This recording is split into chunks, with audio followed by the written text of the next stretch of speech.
BPSC छात्रों पे लाठियां बरसाई जा रही है, वाटर कैनन का बौछार किया जा रहा है इस कड़कड़ाती सर्दी में। लेकिन नीतीश को इतना टाइम नहीं है कि उन बच्चों से मिल सके। उनकी मांग ही क्या है, री एग्जाम कराना, क्योंकि जो एग्जाम हुआ है उसमें फेयर नहीं हुआ है, बहुत बड़े लेवल पे धांधली हुआ है। अभी प्रशांत किशोर ने भी प्रेस कॉन्फ्रेंस किया है, तो उसमें उन्होंने कहा है कि बड़े लेवल पे आधे तो सीट बीपीएससी के बेच दिए गए हैं और बीपीएससी के जो अध्यक्ष हैं खुद भ्रष्टाचार में संलिप्त है। और ऐसे लोगों को बीपीएससी का अध्यक्ष बना देना और ऐसे भ्रष्ट लोगों के अंदर में आप बीपीएससी इतने बड़े कमीशन के द्वारा इतने बड़े लेवल पे इतना बड़ा लेवल का एग्जाम कंडक्ट कराना कितना फेयर हो सकता है। और इसी को लेकर के बच्चों का जो मांग है कि आप इस एग्जाम को री एग्जाम कराइए, लेकिन इस मांग को पूरा करने के बजाय वहां पे बच्चों पे लाठियां बरसाई जा रही है। वहां बच्चों पे इस कड़ाके की सर्दी में वाटर कैनन का इस्तेमाल किया जा रहा है और बेरहमी से पीटा जा रहा है। इस तरह से क्या इंसानों को पीटा जाता है? और नीतीश जी को इतना टाइम नहीं है, उनके नाक के नीचे सारी चीजें हो रही है। पटना के गर्दली बाग में बच्चे प्रोटेस्ट कर रहे हैं और पिछले 12 दिन से अनशन में बैठे हैं, भूख हड़ताल किए हुए हैं। उसमें से 6-7 बच्चे हॉस्पिटलाइज हो चुके हैं। लेकिन नीतीश जी के नीचे हो रहे प्रोटेस्ट और प्रदर्शन के लिए उनके पास टाइम नहीं है कि आकर के बच्चों से मिल सके। वहां पे डेलीगेशन बनाने की बात की जा रही है कि बच्चे के कुछ डेलीगेशन आए और वहां के सेक्रेटरी से मिल ले। लेकिन क्या नीतीश जी इतने महान हो गए हैं और इतने बड़े हो गए हैं कि क्या अपने जनता से नहीं मिल सकते हैं, अपने बच्चों से नहीं मिल सकते हैं? जो बच्चे हैं वो क्या है, बिहार के एक भविष्य है, देश के भविष्य है, और वो बच्चों से मिलने के लिए क्या उनके पास टाइम नहीं है? बच्चों को बुरी तरह से पीटा जा रहा है, लेकिन वहां कोई बचाने के लिए नहीं आ रहा है। वहां पे तेजस्वी यादव आते हैं, केवल वीडियो कॉल करके और बातें करके केवल पॉलिटिक्स अपना चमका करके चले जाते हैं। वहां पप्पू यादव आते हैं और बैठते हैं, चले जाते हैं। लेकिन जब छात्र की पिटाई होती है, जब छात्रों पर लाठियां बरसाई जाती है, तो वहां पे एक भी नेता नजर नहीं आते हैं, चाहे वो पप्पू यादव हो, तेजस्वी यादव हो, या वहां पे कोई भी नेता हो, पक्ष विपक्ष किसी भी पार्टी से वहां छात्रों के साथ खड़ा नहीं होता है जब हम पे लाठियां बरसाई जाती है। तो जब लाठियां नहीं बरसाई जाती है तो वहां पे सारे दलों के नेता आते हैं, अपनी राजनीति चमकाते हैं, वहां बैठते हैं, सहानुभूति देते हैं, हम आपके साथ हैं, हम आपके हक को दिलाएंगे। लेकिन जब उनकी जरूरत पड़ती है, जब उनकी पिटाई होने लगती है, जब उन पे वाटर कैनन की बौछार होती है, तो उस समय किसी भी दल से नेता नहीं आते हैं और उनके साथ खड़ा नहीं होते हैं।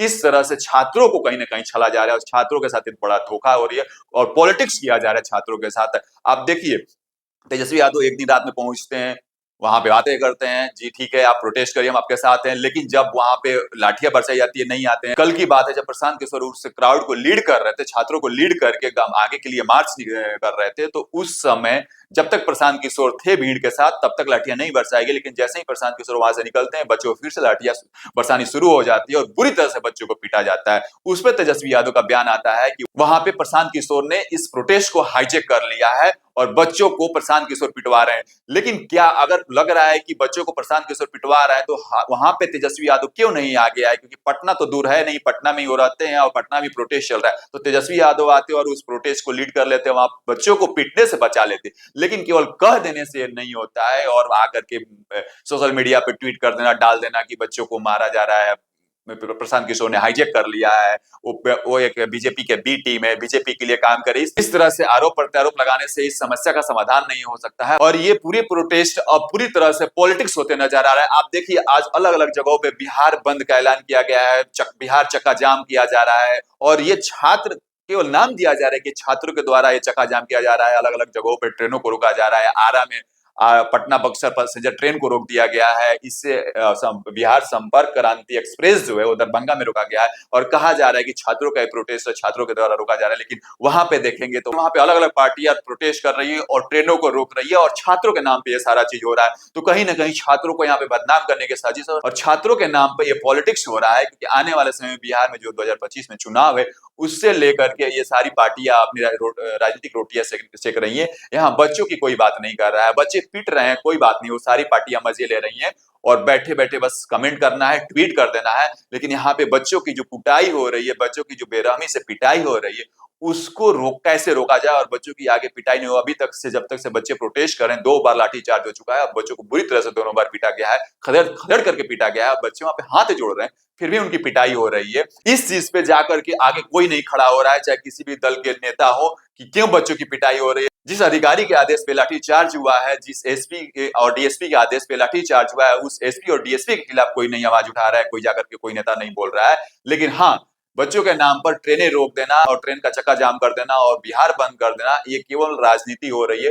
यहाँ बच्चों को सावधान होना चाहिए। आज जो प्रशांत किशोर ने प्रेस कॉन्फ्रेंस किया है, उसमें 5 बच्चों का डेलीगेशन है जो जाकर चीफ सेक्रेटरी से मिलेंगे और वहां डिस्कस करेंगे और उनकी 5 मांगे रखी गई है। आज की अपडेट की अगर बात करूं तो आज प्रेस कॉन्फ्रेंस में प्रशांत किशोर ने एक डेलीगेशन बनाया है 5 लोगों का। वो प्रतिनिधि जाकर के वहां पे सेक्रेटरी से मिलेंगे और उनकी 5 मुख्य मांगे हैं। पहला मांग है कि जो छात्रों पे एफआईआर दर्ज हुई है वो वापस लिया जाए। दूसरा मांग है कि री एग्जाम कराया जाए। तीसरा मांग है कि जो अधिकारी ने लाठीचार्ज किया है, आदेश दिया है, उस पे भी कार्रवाई हो और बीपीएससी का पिछला पेपर लीक हुआ है उसको उच्च स्तरीय जांच कराई जाए। इस तरह से 5 मांगे हैं जिसको लेकर के छात्र आज जा रहे हैं और उस पर बात करेंगे, डिस्कस करेंगे और उसके बाद देखा जाएगा कि सरकार कितनी बातें इनकी मानती है और उसके बाद यहाँ पे निर्णय लिया जाएगा। यहाँ पे प्रशांत किशोर ने यह भी कहा है कि नहीं, अगर सरकार बातें मानती है, नहीं कार्रवाई करती है तो हम 2 जनवरी से अनिश्चितकाल हड़ताल पे बैठेंगे और यही छात्रों के साथ बैठेंगे। और उन्होंने ये भी कहा कि अगर हम लाठीचार्ज के समय भाग गए थे और तेजस्वी यादव कह रहे हैं तो तेजस्वी यादव उस समय क्यों नहीं आ गए बच्चों को उस लाठीचार्ज से बचाने के लिए। अगर प्रशांत किशोर भाग गए थे तो कहीं ना कहीं ये सही है प्रशांत किशोर का कहना कि अगर हम भाग गए, मान लिया हम भाग गए, तो आप क्यों नहीं आगे बच्चों को बचाने के लिए। तो केवल बैठे बैठे इस तरह से राजनीति करना सही नहीं है और जो बच्चे प्रोटेस्ट कर रहे हैं उनको जल्द से जल्द न्याय मिले। और बाकी जैसे कुछ अपडेट आता है जरूर हम आपको अपडेट देंगे। तब तक के लिए आपको जय हिंद, जय भारत।